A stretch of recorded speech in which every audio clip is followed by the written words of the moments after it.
Clear. ఇది Persian Gulf. ఇది Persian Gulf లో నాకు కర్సర్ కనిపిస్తోందా? Yes yes. సో ఇక్కడ చూస్తే ఇక్కడ మనకు బస్రా ఉంది ఇరాక్ సంబంధించి. ఈ చిన్న ముక్క ఇరాక్ సంబంధించి, అంటే ఇక్కడ ఇరాన్ ఇక్కడ మొదలవుతుంది, ఇక్కడి నుంచి తీసుకొని ఇక్కడ దాకా ఉంది ఇరాన్.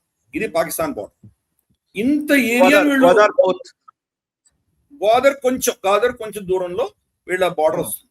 గ్వాదర్ ఇక్కడ చూసామంటే గ్వాదర్ ఇక్కడ ఉంది. గ్వాదర్ పక్కనే ఒక ప్రమాణమే ఒక 50 కిలోమీటర్ల దూరంలో ఇది వస్తుంది. అక్కడి నుంచి ఒక 50 కిలోమీటర్లు చాబహార్ పోర్ట్. కరెక్ట్. గ్వాదర్ నుంచి చాబహార్ 100 కిలోమీటర్లు అంతే. సో ఇక్కడ వాళ్ళ border, international border, Pakistan Iran border.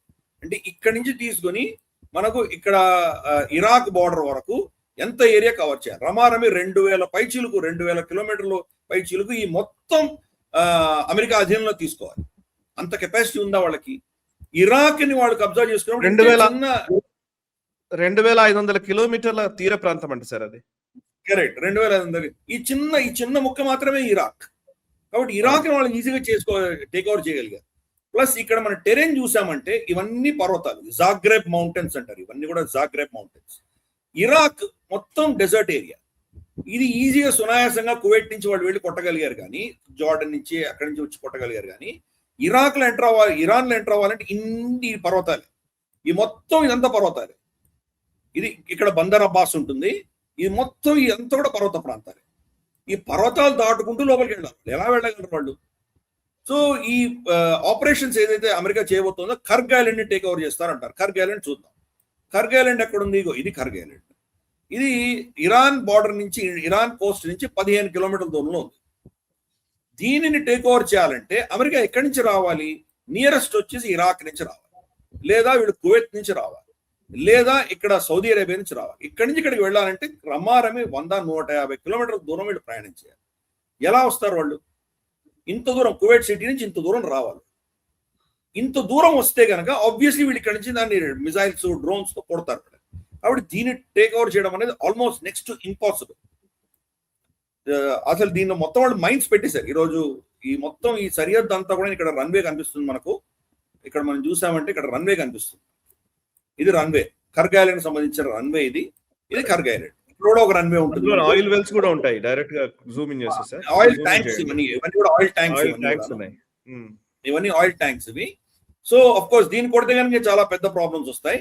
So ఈ జట్టి ఎలా వస్తారు? ఇక్కడ వాళ్ళ షిప్ లో వచ్చి ఇక్కడ ల్యాండ్ అవ్వాలంటే కనుక మొత్తం మైన్స్ పెట్టేశారు. మొత్తం చుట్టూతో మైన్స్ పెట్టేశారు. కర్గ్ ఐలాండ్ మొత్తం ఇప్పుడు మైన్ అయిపోయింది. ఇక్కడ సొరంగాలు ఉన్నాయి లోపల. సో దీన్ని టేక్ ఓవర్ చేయాలంటే కనుక అంత రమారమి 100-150 కిలోమీటర్ల దూరం నుంచి రావాలి. ఎక్కడ కువైట్ సిటీ నుంచి ఇక్కడి నుంచో రావాలి. వీళ్ళు 15 కిలోమీటర్లే. కాబట్టి ఫస్ట్ ఇది టేక్ ఓవర్ చేయడం అనేది నెక్స్ట్ ఇంపాసిబుల్, చేయలేరు వాళ్ళు.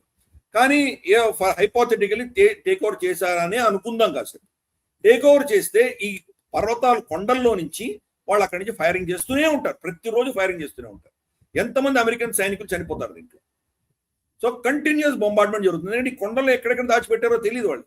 వీళ్ళు గ్రౌండ్ ఆపరేషన్ చేసి ఈ కొండలన్నీ కబ్జా చేసుకుంటే కానీ అవ్వదు. సో ఎలా వెళ్ళగలరు వాళ్ళు? వెళ్ళలేనటువంటి పరిస్థితి.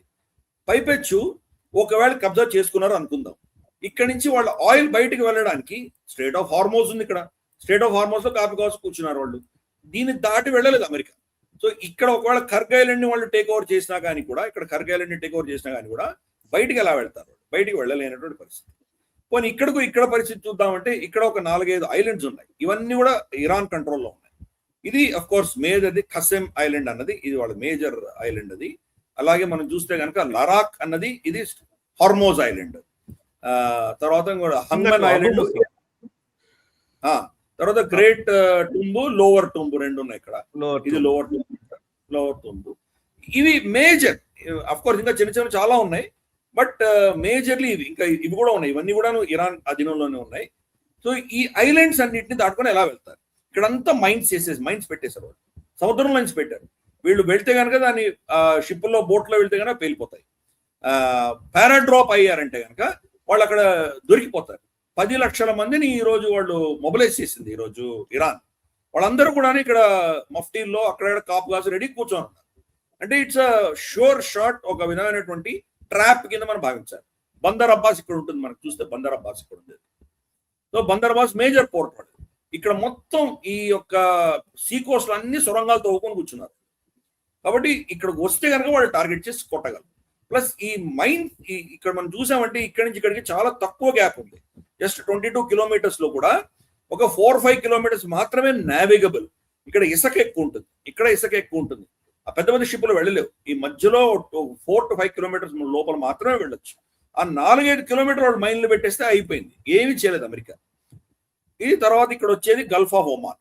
గల్ఫ్ ఆఫ్ ఒమాన్ దాటి అరేబియన్ సీలో ఇక్కడెక్కడో ఉన్నాయి అమెరికన్ ఫ్లీట్. ఇంత భయపడుతున్నారు ఇరాన్ అంటే, ఇక్కడెక్కడో ఉన్నారు. డియోగో గార్సియా చూసామంటే కనుక ఇక్కడ కింద ఎక్కడో ఉంటుంది మాల్డీవ్స్, బ్రిటిష్ ఓషన్ టెరిటరీ. ఇది డియోగో గార్సియా. డియోగో గార్సియా ఎక్కడుంది మనం చూస్తే కనుక ఈ యొక్క అరేబియన్ సీ వీళ్ళ యుఎస్ఎస్ అబ్రహాం లింకన్ ఎక్కడుంది, ఎక్కడ వీళ్ళు ఆపరేషన్ చేయాలి వీళ్ళు, is it even possible? So అది మనం భౌగోళికంగా ఈ ఇంపాసిబిలిటీ మనం చూపించే ప్రయత్నం చేస్తున్నాం మన ప్రేక్షకులకు. టైవాన్ ని చైనా టేక్ ఓవర్ చేయలేదు, అలాగే మనకు దీన్ని యూకేని 2 ప్రపంచ యుద్ధాల్లో కూడా ఎవరు దాన్ని టేక్ ఓవర్ చేయలేనటువంటి పరిస్థితి. కాబట్టి ఈ యొక్క జాగ్రఫీ అన్నది ఇరాన్ పక్షాన ఉంది. ప్లస్ ఇందాక నేను చెప్పినట్టు ఇదంతా పర్వత ప్రాంతం. ఇక్కడ చిన్న కొద్ది పల్లె ప్రాంతం ఉంది, పల్ల ప్రాంతం అంటే దీని ఏమంటారంటే ప్లెయిన్స్ ఉన్నవి, ఇది అన్ని మౌంటైన్సే.